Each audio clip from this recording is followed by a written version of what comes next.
જયશ્રી ગોપાલ અંક છે 1976 7મા મહિનાનો 15મી તારીખનો. એમાં 11મા પાને એક પ્રસંગ લખ્યો છે અને લેખ લખ્યો છે, એ વાંચું કે સત્સંગ દેશમાં ભક્તિરૂપી નગર છે, એમાં પ્રેમરૂપી એક પોળ છે, ગલી છે.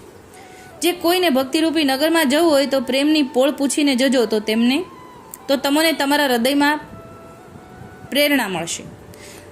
પણ ક્યારે? કે દિનતાના પાત્રમાં મનનરૂપી મણી મૂકીને ભગવદીઓને ધરીને, ત્યારે જ આપણું કામ સિદ્ધ થાય. ભગવદીઓને ધરીએ ત્યારે આપણું કામ સિદ્ધ થાય.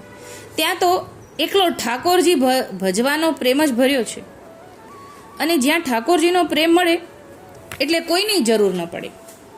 આપણે તો વસ્તુને ગોતીએ છીએ, આપણે જો વસ્તુને ગોતીએ તો વસ્તુ આપણને મળી જાય, પછી કશી કોઈ કામના રહેતી નથી. એક કેદખાનામાં એક કેદીઓ પડ્યા છે, અને એક કેદી એમાંથી છૂટે એટલે પેલા બીજા કેદીની રાહ જોતો નથી. એમાં જેટલું પ્રાપ્ત થાય એટલું આપણે આ બંધનરૂપી બેડીમાંથી છૂટવા આપણે કોઈની દેખાદેખી ન જોવી. એટલે કે કેદી કહેતા ભવબંધન, ભવનું બંધન છે ને એ કેદ સમાન છે. એમ અહીંયા સમજાવે છે કે પછી એક કેદી છૂટી જાય પછી એને પાછો આવશે એવી રાહ ન જોવે. આપણને પ્રાપ્ત થાય એટલું કરી લેવું. કાલની કોને ખબર છે? કાળ આવીને ઊભો રહેશે, કોઈની પરવા રાખ્યા વિના લઈને ચાલતો પણ થઈ જશે. ત્યાં કોઈ મા બાપ, બાંધવ કુટુંબ કે સ્ત્રી, પુત્ર પુત્રાદિ કોઈ રોકી શકે નહીં. માટે લૌકિકમાં રહીને કાંઈ તમારાથી જે થાય તે સત્કર્મ કરો. સત્કર્મ સાથે આવશે, બીજું કાંઈ સાથે આવવાનું નથી. કોઈ એક ભગતને કોઈક માણસ બંને સાથે રહેતા. પેલો જે ભગત હતો તેણે કીધું કે ભાઈ આ લે, એક સોય તને દઉં છું. એટલે ભગતે માણસને સોય આપી. તે તું સાચવીને રાખજે, અને જ્યારે તું જા ત્યારે તું તે સાથે લેતો જજે. ત્યારે મારે એક સોય મોકલવી છે. એટલે તું જ્યાં જાય છે ને ત્યાં મારે એક સોય મોકલવી છે. તો પેલો માણસ કે ભલે. પછી એણે ઘણા સમય સુધી સોય પોતાની પાસે રાખી. ઘડીક ટોપીમાં રાખે, ઘડીક મોઢામાં સાચવી રાખે. તેમાં કોઈ એક મરણ થયું ગામમાં. તેણે શબને બળતા જોયું અને મનમાં વિચાર કર્યો કે આની તો સાવ રાખ થઈ ગઈ, તો હું આ સોય કેવી રીતે ત્યાં લઈ જઈશ? અને અંતે તે પેલા ભગતને સોય પાછી આપવા આવ્યો. ત્યારે ભગતે કહ્યું કે કેમ, શું થયું? ત્યારે પેલા માણસ બોલ્યો કે હવે મને ખરું સમજાયું કે કોઈ કોઈનું છે જ નહીં, અને સાથે તો પુણ્ય અને પાપ જ આવવાના છીએ, તેનો ત્યાં જવાબ દેવાનો છે. માટે કરીને આસક્તિ કોઈ પણ માં રાખવી નહીં. આસક્તિથી તો ભરતને 3 જન્મ લેવા પડ્યા. આ ભાગવતની વાત છે કે ભરતજીને બહુ જ્ઞાની હતા, પણ પછી આસક્તિ હરણમાં ગઈ તો પછી હરણનો જન્મ લેવો પડ્યો. એનું ઉદાહરણ અહીંયા છે કે 3 જન્મ લેવા પડ્યા. પહેલો જન્મ બગડ્યો એટલે 3 જન્મ બગડ્યા, સમજવું. અને 3 જન્મ પછીની કોને ખબર છે કે આપણે હાથ સત્કર્મ કરશું કે નહીં. એક સાસુને વહુ હતા. એને ઘેર એક સાધુ માગવા આવ્યો. ત્યારે સાસુએ ના પાડી. ત્યારે વહુએ તેની સામું જોયું ને 1 આંગળી ઊંચી કરી. ત્યારે સાધુએ 2 આંગળી ઊંચી કરી. ત્યાં સમજવાનું કે આ ભવ તો બગડ્યો, પણ આવતો જન્મ પણ બગડ્યો. તો અત્યારે આપણે કાંઈ પણ કરશું તો આવતો જન્મ સુધરશે, તેમ આ દાખલાથી સમજાય. એટલે કે સાસુએ ના પાડીને એટલે વહુએ એક આંગળી ચીંધી કે 1 ભવ બગડ્યો. ઓલા સાધુએ બીજી આંગળી ચીંધી એટલે કે તારોય બગડ્યો, તું નહીં આપે તો. એમ કે સત્કર્મ કર.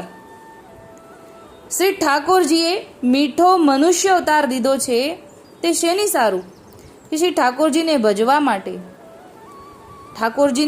માટે રાગ દ્વેષ કરીને જીવવા માટે નહીં.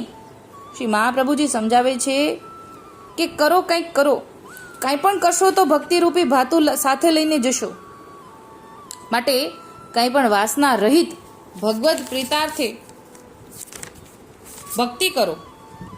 ઠાકોરજી કહે છે કે તું બધું કર, પણ એક અન્ય આશરો અને અસમર્પિત વસ્તુ અને દુસંગથી દૂર રહીને બધું કર.